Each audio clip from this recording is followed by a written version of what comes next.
Bom dia, galerinha.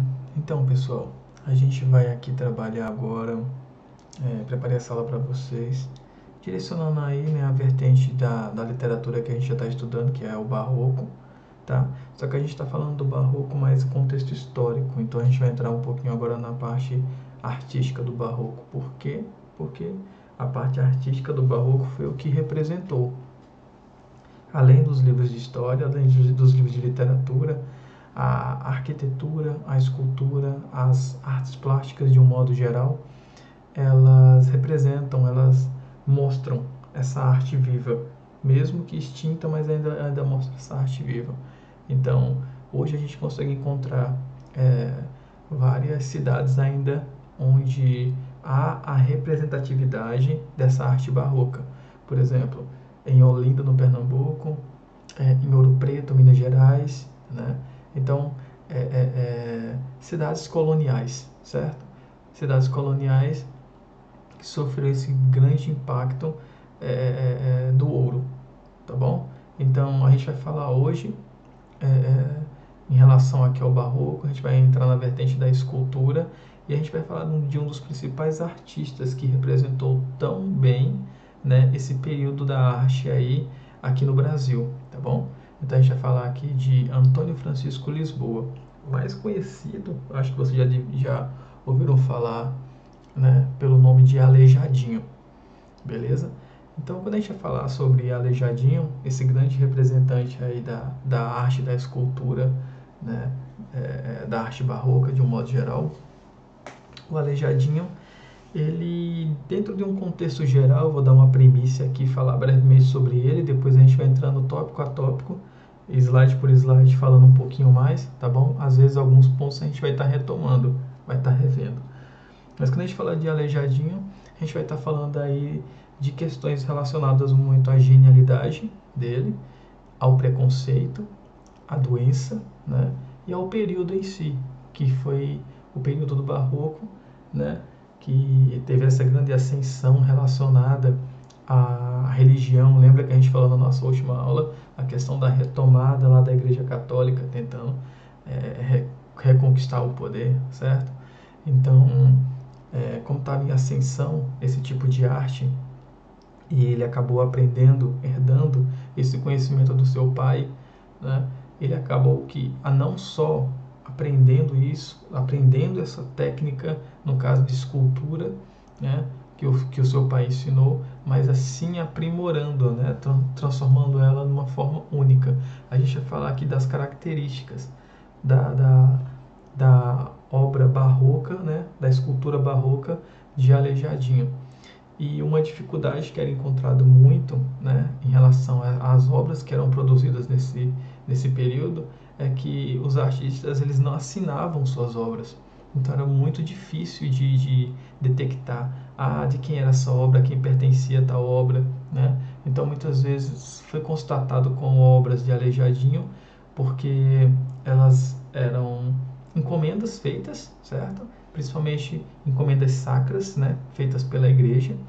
E hoje historiadores, né, período atual ou contemporâneo, encontraram notas de pagamento, né, e nessas notas de pagamento seriam as notas fiscais de hoje, né, estavam lá registradas, né, o pedido que foi feito e para quem foi feito, né, e aí foi constatado que muitas das obras de antiga Vila Rica, que hoje é conhecida como Ouro Preto, Congonhas também, lá em Minas Gerais, cidades históricas, né? Elas foram esculpidas aí pelo Antônio Francisco Lisboa, né? O nosso Aleijadinho, beleza? Então vamos aí, tópico a tópico, slide por slide.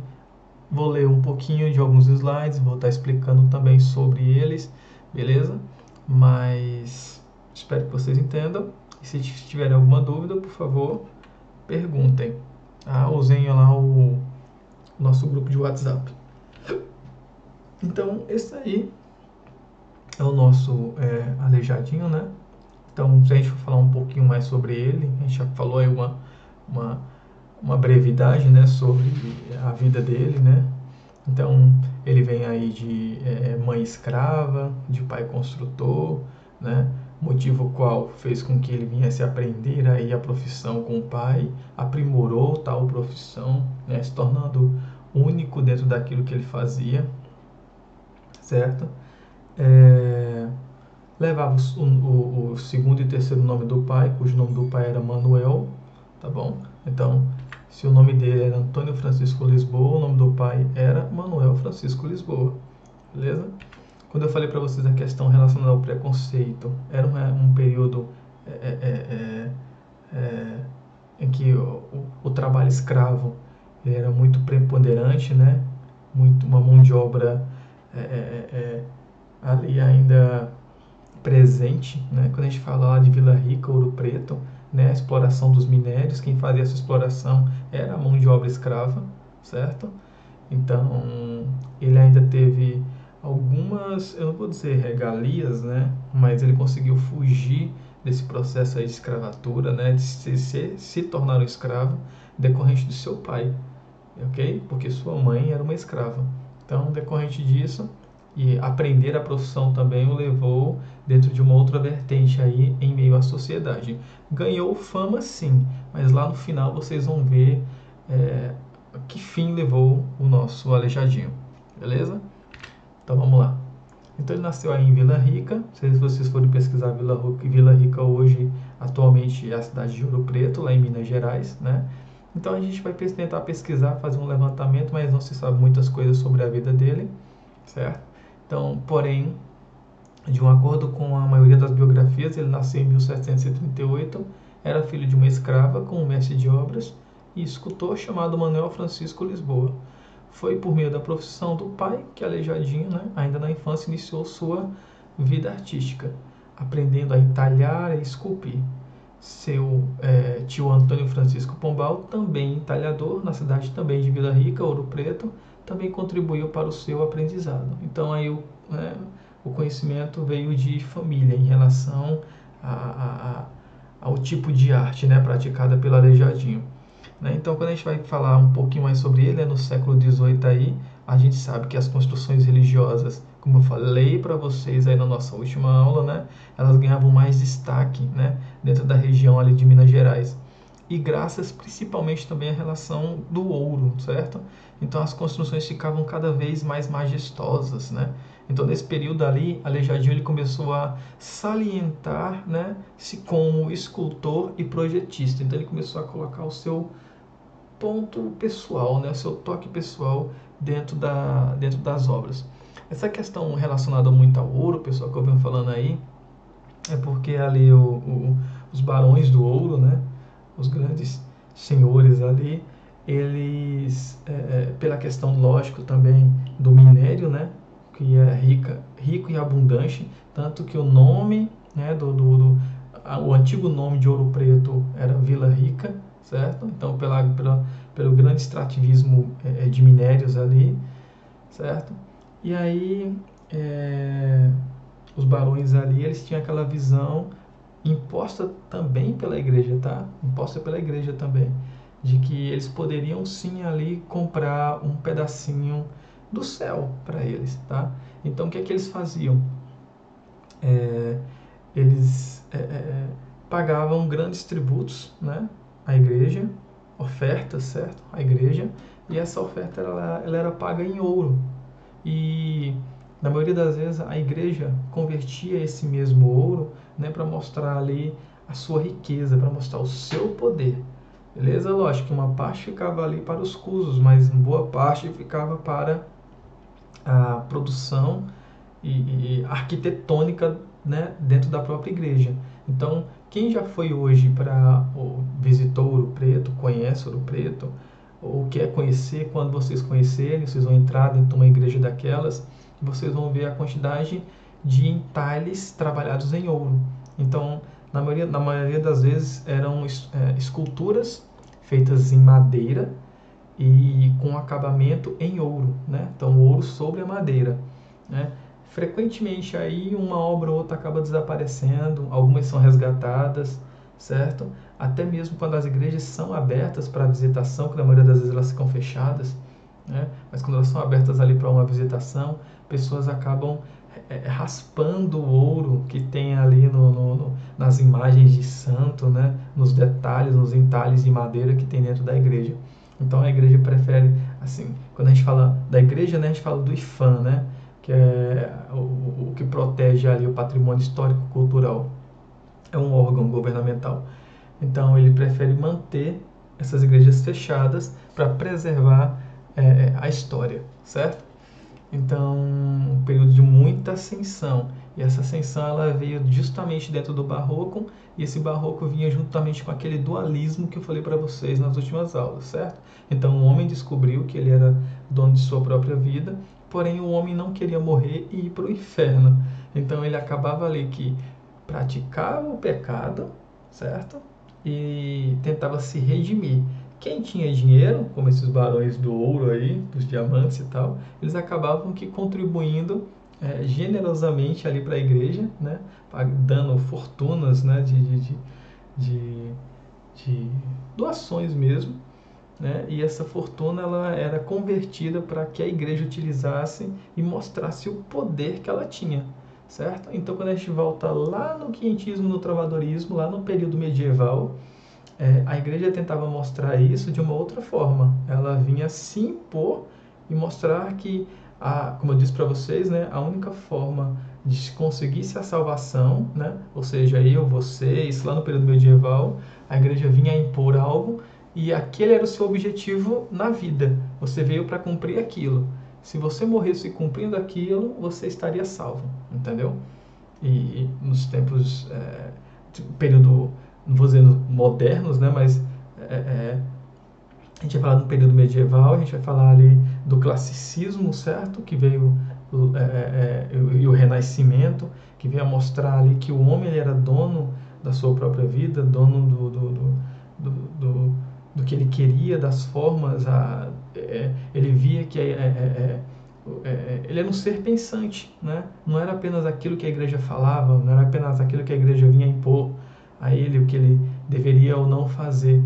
Porém, quando veio aqueles concílios que eu expliquei para vocês, que foi o Concílio de Trento, né, a Ordem dos Franciscanos, agir diretamente na escola, né, ou seja, na educação, catequizando também os ditos selvagens, entre outras ações da igreja aí, certo?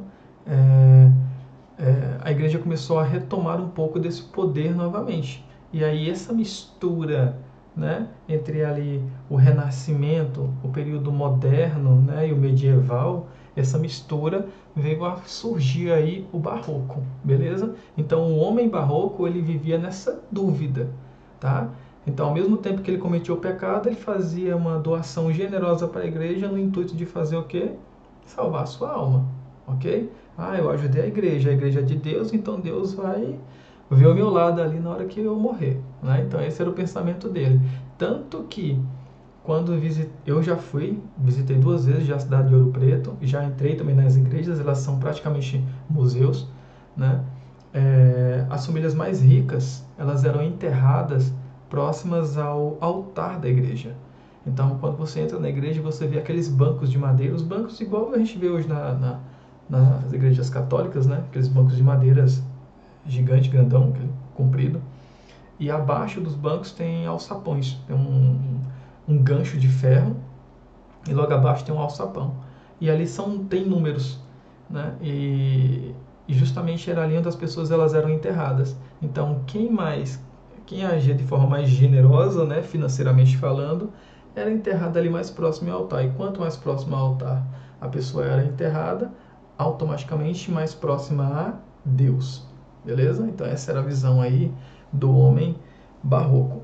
E Aleijadinho ele só veio para expor o que era pedido, né? Estava em ascensão esse tipo de arte, mas ela era muito praticada dentro do estilo plástico, dentro das pinturas, né? Então ele veio a pegar essa ascensão, né? O seu pai era entalhador, seu tio era entalhador também, e ele veio aprimorar, né? Deixando essa arte única, né? E famosa até hoje, não? Tanto que a gente está estudando isso agora, beleza?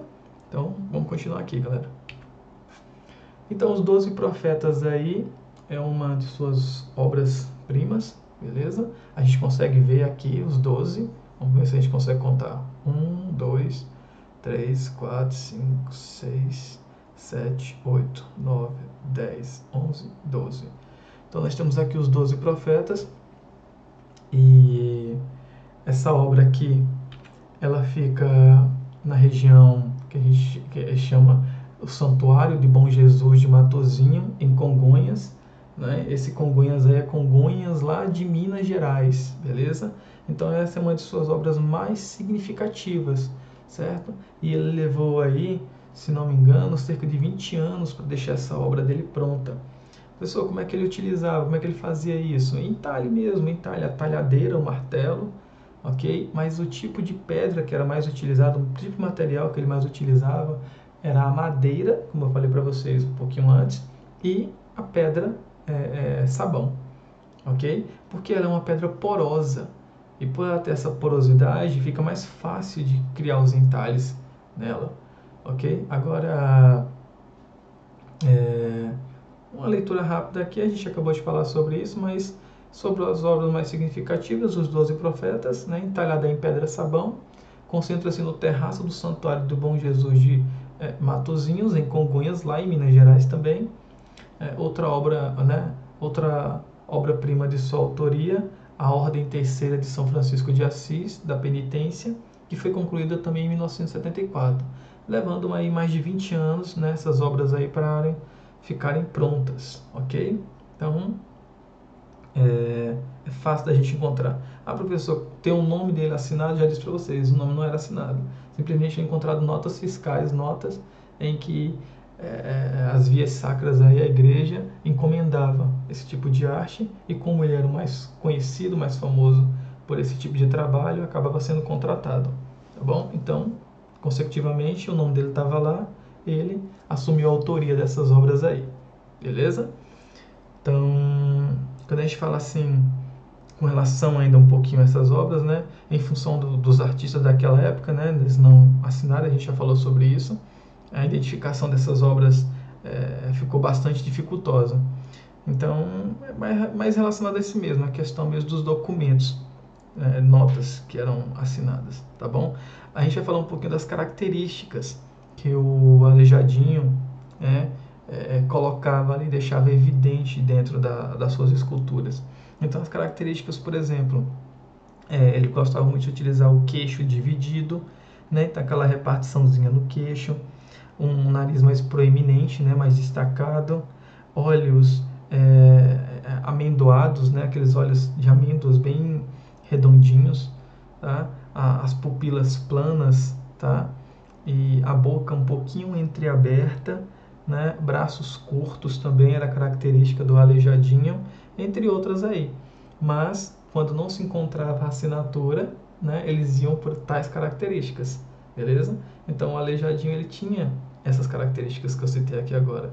E por meio dessas características acabavam se encontrando outras obras que pertenciam ao mesmo, ok? Então vamos lá.